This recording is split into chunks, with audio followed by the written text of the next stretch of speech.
helping students and healthcare professionals not just survive, but thrive with a purpose. This is the CMDA Student Pulse podcast with your host, Bill Reichart, National Director of CMDA Campus Ministries. So welcome to another episode of CMDA's Student Pulse podcast. I'm Bill Reichart, National Director of Campus and Community Ministries here at CMDA. And my guest today is Dr. Tasha Jordan. Thank you, Dr. Jordan, for joining me. Thanks for having me, Bill. Before we dive into our conversation, let me just give you all, our viewers, our listeners, a brief bio of Dr. Jordan. Dr. Tasha Jordan is a Christian resident psychiatrist in the Philadelphia, Pennsylvania area. She earned her AB in neurobiology at Harvard University and completed her MD MBA program at the University of Pennsylvania.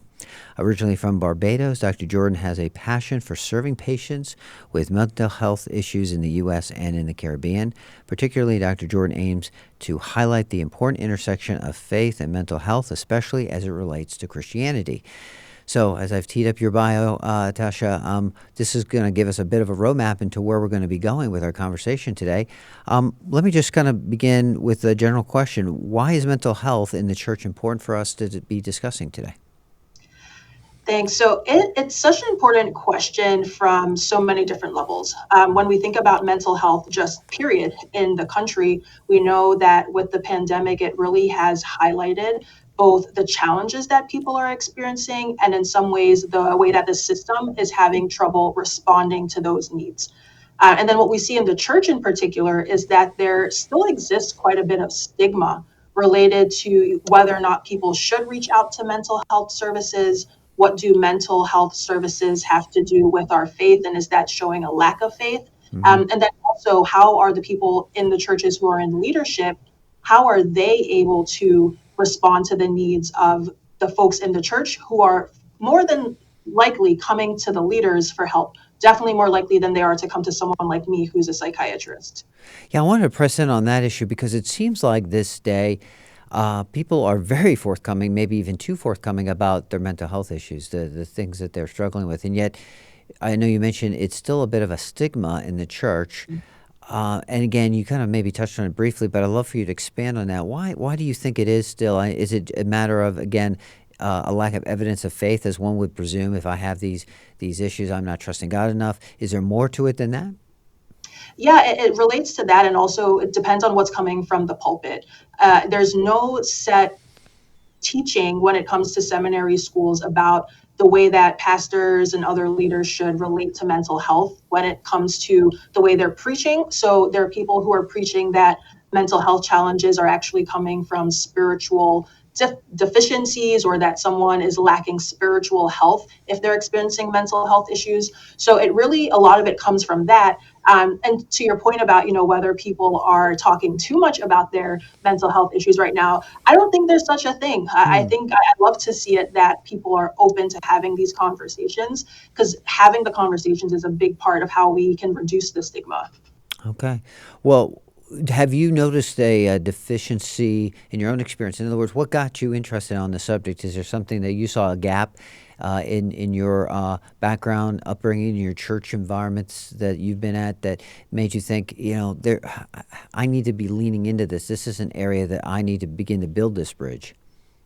Absolutely. I would say that it's been both from the personal perspective and from the professional. And it just happens to be that I get to kind of blend the two together. So I'll give an example from the professional side of things. When I started off my residency training, we started off in inpatient units. And that tends to be where someone is experiencing kind of the worst version of a mental health crisis because they needed to be hospitalized. Oftentimes, faith-based topics come up in those settings, and it can be related to someone having, let's say it's delusions or psychosis or mania, things like that, but wanting to make sure that we weren't equating spiritual content to pathology specifically. So that's part of how this came up for me, that I wanted to make sure people's faith wasn't being pathologized in the field of psychiatry. The other side of it was in my church. So when I had a conversation with some of the leaders in the church, it really made it clear that they did not have the knowledge that they maybe wanted to have when it comes to the different types of mental illnesses that exist. So the example I'll give on that side is that I gave a talk at my church to the leaders, and after the talk, one of the pastors shared that he didn't realize that addiction was an illness and that he always saw it as a moral failing.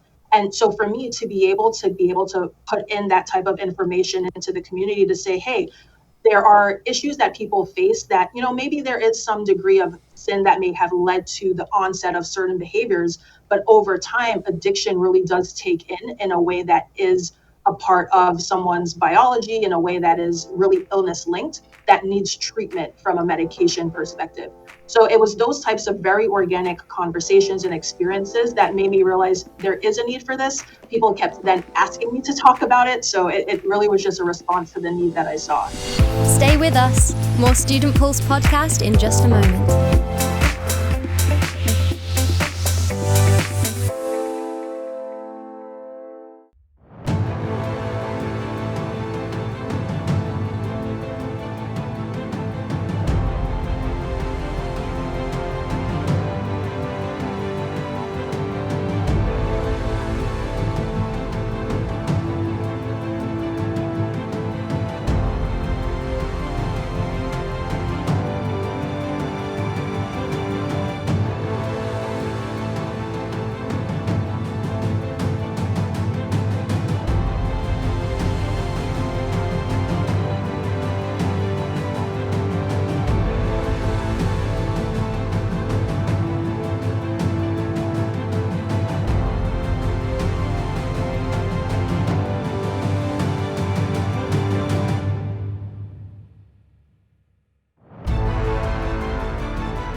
So it seems like although there may have been some gaps in understanding, once you kind of leaned in on the subject within your church, there was a receptivity that people were wanting to know more, learn more, and to see how they can obviously apply their faith to these mental health issues, and how there is psychiatrists like yourself that can really come and provide real care and help in those moments. But let me flip the script a bit and talk about the other side, because how is your faith perceived? How is this integration and bringing faith into mix with psychiatry being received by your psychiatric colleagues? Let me pose that. Yeah, so it's a nuance to what you just said. So you said my faith, bringing that into my work. And I Mm, actually try not to do that. okay. I think it's important to make sure that when I have these conversations, I actually talk about it from the perspective of faith more broadly speaking. So I'm thinking about how does the patient's faith impact the way that they see the world, and how could we bring their faith into the office or the clinic or the emergency room, wherever we're seeing the patient. And then at the same time, I also encourage providers to think about how their faith or lack thereof, in terms of having any kind of spiritual background, might impact how they are seeing patients. So the way I would answer that is, personally, my faith is kind of at the center of everything that I do, but I actually don't talk about my faith, definitely not with my patients, because, the way that we're trained, it's about the patient. It's not about my faith and my faith belief, but more so how can I pour into the patient and what they need. And then, I'll share maybe personally with people about my faith beliefs, but it's not in a way that I'm trying to like put my faith onto anyone else. Mm. It's a hard line to balance, but I try my best.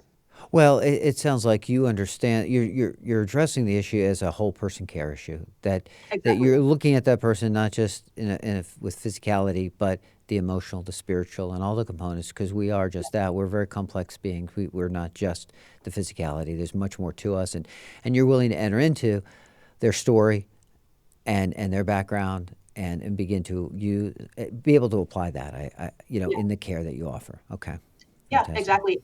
And it's important too, because yes, my faith as a Christian is incredibly important, but I realize that many people who come to me may be of other faiths, and it's important to also be respectful and also inclusive of the way that people of other faiths may find importance and strength in their faith beliefs as well. Hmm. Very good. Well, you definitely, within your own background, being Christian, you've made bridges and or created bridges in terms of discussion on this issue within your local church. How do you coach other Christian physicians like yourself to be able to bring this issue to bear in their own churches? I mean, how can they be more effective in being able to bring this to the forefront in the conversation within their church? Yeah, one of the things that I've been encouraging most recently, it's involvement with the new nonprofit that I created, the Christian Mental Health Initiative. And with that nonprofit, what we're aiming to do is to have the conversation bidirectionally, meaning that we want to go out to churches and talk about mental health, but we're also creating conversations where providers are able to think about the strategies to incorporate spirituality and religion into the assessments that we do with our patients on the day-to-day. So we're actually having a symposium coming up in May where we have speakers coming in to talk about both. How do we meet churches and church leaders and church members where they're at? But we're also going to have physicians coming to talk about how do we as providers, and that's whether you're a psychiatrist, a general medicine physician, a dentist, a veterinarian, whatever have you, how are you making sure to check in that your patient, are they getting positive reinforcement from their faith, or maybe they're having some struggles with their faith that might actually be making their symptoms worse. So that's the type of thing that we aim to bring up. So it kind of makes me think as medical healthcare professionals are leaning in on the subject, it's the old adage, in case of emergency, put your mask on before you help somebody put their mask on. And we have seen obviously an epidemic through culture, but even within the medical profession, of men and women within their training years, students, residents, as attendings, acting out in ways that are self-harm, suicidal, ideation, all kinds of things that are just sad and tragic, and we're continually seeing happen more and more. So how do you advise, coach, talk to that healthcare professional in terms of their own self-care so that they can be whole and healthy? So important. And it's interesting that even though the work I do blends so much into who I am as a Christian, I still make sure to create boundaries. So there are boundaries in terms of the time that is for the nonprofit, time for work, time for my research, time for patient care. But then like this weekend, I got to spend time with my husband and my sister, my brother-in-law and their friends. And we enjoyed gallivanting around the city of Philadelphia and just having a lot of fun. So that's one of the things that I really talk about is having that time that really is for the things you love outside of work to really restore your mind, your body, and your soul. And then I think another part of it that for me, I have found helpful, and when I chat with others, it's finding as best you can, especially if you're still in training, the point where the things you do on the day-to-day actually refill your soul. So I can relate with folks who, during medical school, it being so incredibly challenging, going in, working long hours and having to study and feeling just like you're always being critiqued and things like that. And then residency being so hard, working long hours and feeling like you don't have that time for yourself. And what I found was once the work I did, so that related to Christian mental health or just spirituality and psychiatry in general, the work that I do on the day-to-day, it feeds me. I don't feel like I'm being drained because I get to do things that I genuinely enjoy. So that's the biggest piece of advice I give people from the work side of things. It's like, find what you genuinely love and then try to pursue that the best you can. Stay with us. More Student Pulse podcast in just a moment.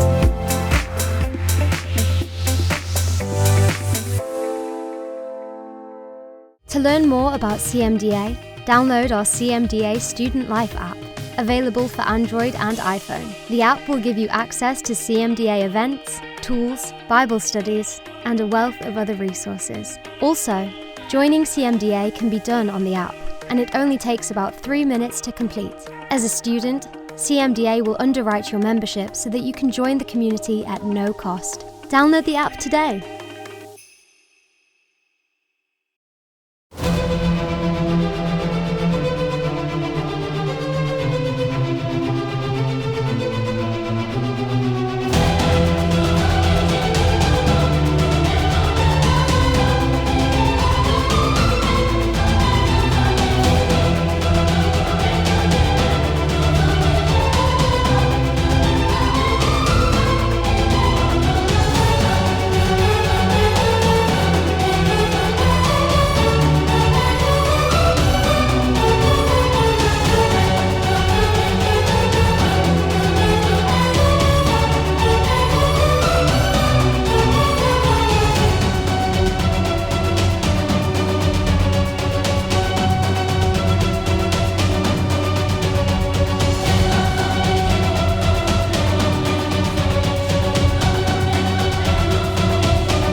I want to go back to the website you referenced. Yeah. You said it was a nonprofit, right? Christian Yeah. Mental Health Initiative. What are some of the tools and resources that if somebody goes on their website, they're going to be able to find? Oh, they'll find so many. So one of the big things that we offer mental health first aid training. So mental health first aid, that is a formalized evidence-based treatment that, or training modality rather, that's through the National Council for Mental Wellbeing. So we offer trainings on mental health first aid every few months. But then if you were to go to the resources tab on the website, we have over 50 resources that include national programming that has, information about mental illness, information about local resources for providers. There are YouTube videos for people who want to learn through watching videos. There are podcasts for people to learn about mental health.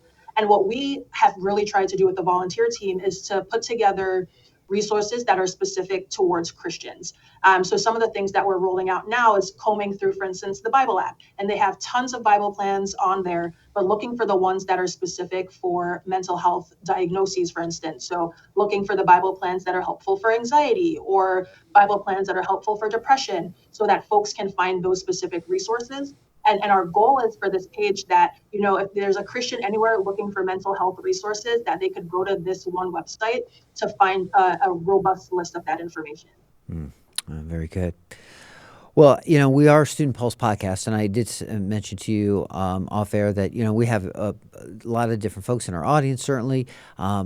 But speaking just to students, if you would, for just a minute, how would you encourage students to lean into this issue of mental health for themselves, for their peers, their colleagues? Speak to the students for a minute on Yeah. this issue, if you could. Sure. I think one of the biggest things for students is having community. God did not create us to be alone. When he started with Adam, he said it's not good for man to be alone. And for us all to really seek, whether that's two other people, three other people, it doesn't necessarily have to be a group of 20, but a community where you feel that you can be authentic in sharing how you're feeling, so that you recognize you're not the only one. There are other people also having a hard time and trying to figure out that process, but then also you can get that support from others. That for me was so incredibly important in medical school. I had a core group of friends where when I was having my really hard days, I could go and cry and ask them to pray with me and things like that. But I also saw a therapist while I was in medical school. So if you need that extra help, being unashamed to seek it, because we have people who are trained to help through these challenges. So those are some of the big things I think that can be helpful, having community and reaching out to care if needed. That's great advice. When I was in Atlanta working with our medical schools down there, I relied heavily on some very trusted professional therapists to come alongside students and Yeah. make them available. Of course, a shameless plug for CMDA would be a ministry, a chapter, a group of others, like you just said, who are like-minded, who can mutually encourage one another. Because to your point is, we were not hardwired to live alone. We are created for community, and we need one another. But I'd also add, I mean, as important as a chapter like CMDA can be, honestly, I think, getting, if one is not in the habit of attending worship, of going to church on Sundays, trying to really use, God gave us Sabbath for a reason. And sometimes we push ourselves to the very limits that we just don't have any margin, and we burn ourselves out. And again, this causes some of the issues we discussed earlier. So to be able to take that time away, to set that time aside, and to get into the habit and the discipline, spiritual discipline of worshiping with God's people is such an important thing, and we encourage that as well. So. Absolutely. Yeah. And I'll go off of that to say, I've shared previously about even just my own personal experiences where I could track, in hindsight, obviously, uh, during medical school, how my own mental and spiritual health really fluctuated with my attendance in church or participation in Bible study, where being able to be a part of that community, and plug in even more so, really helped to feed my soul in a way that I think I didn't fully appreciate in the time. But now that I can look back at it, I make sure to prioritize that in my life now. Oh, this is great. This is a great conversation, Natasha. We've covered a lot of ground, but as we're wrapping up, is there anything that left unsaid? Anything you would want to leave our viewers or listeners with? I would love to just encourage folks to know that there are people who think like you, people who have similar perspectives, whether that be faith, whether that be how you want to get involved in providing care for your patients, whatever it may be. And looking for that community can be such a big part of you continuing to progress in whatever it is that God has for you in your life. With that, mentorship is so important. I think getting to where I am today, obviously God being kind of at the center of the planning of it all, but then he also put really important people in my path to help guide me along the way. And I'll share that I love mentoring. So, if folks are ever interested in reaching out, that's something I enjoy doing. And I also am looking to work with, if anyone's interested in volunteering with the Christian Mental Health Initiative, we're looking for volunteers as well to help us further the mission. So yeah, I think that's some of what I would love to share with anyone who's watching. Well, thank you again for sharing this. Thank you for being a part of CMDA and the work you do as a psychiatrist, and of course the Christian Mental Health Initiative, which, by the way, the things we discuss we'll put in the show notes. So we'll have a link to your nonprofit. We'll have some ways people can reach out to you, as you were talking about mentoring. We'll put all that in the show notes so people will have those links. Again, Dr. Natasha Jordan, thank you so much for being on the Student Pulse podcast, and we're just grateful again that you are doing the work God's called you to do. Thanks, Bill. I really appreciate it. It's been fun. Thanks for watching. We'll see you next time. CMDA's Student Pulse podcast is a production of the Christian Medical and Dental Associations. The opinions expressed by guests on this podcast are not necessarily endorsed by the organization. CMDA is non-partisan and does not endorse political parties or candidates for public office. The views expressed on Student Pulse podcast reflect judgments regarding principles and values held by CMDA and its members.